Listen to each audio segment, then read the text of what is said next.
परंतु साहित्य दानाच्या अंतर्गत आम्ही नेपाळला आमचे संमेलन अध्यक्ष माननीय कस्तुरे सर तिथे उपस्थित होते। याच वर्षी आम्ही कार्यक्रम घेतला फेब्रुवारी महिन्यामध्ये। तिथं बुद्धांची अनुयायी श्री संत सेवालाल महाराज यांची जयंती सुद्धा आम्ही साजरी केली। आणि नुकताच आता 5 मेला डॉक्टर बाबासाहेब आंबेडकर मराठवाडा विद्यापीठाच्या अंतर्गत आम्ही चलो बुद्ध की ओर हा कार्यक्रम सुद्धा आयोजित केला। एकूण संपूर्ण महाराष्ट्रामध्ये 45 पुरस्कार होते। तिथं कार्यक्रमाचे प्रमुख उपस्थिती म्हणून प्राध्यापक माझे गुरुवर्य प्राध्यापक SP वाडे सर सुद्धा होते।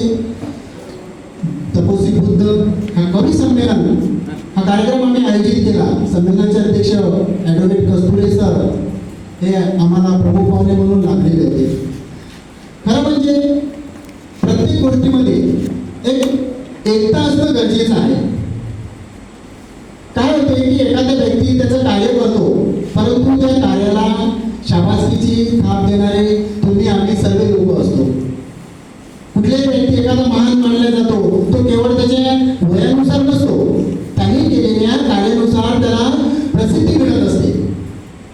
असेच आज एखादा व्यक्ती बोलतो तर खरं म्हणजे त्याच्या पाठीमागं एक इनविजिबल हँड म्हणतात, म्हणजे अदृश्य हात त्याच्या पाठीवर जोपर्यंत पडत नाही तोपर्यंत त्याला प्रेरणा मिळत नाही।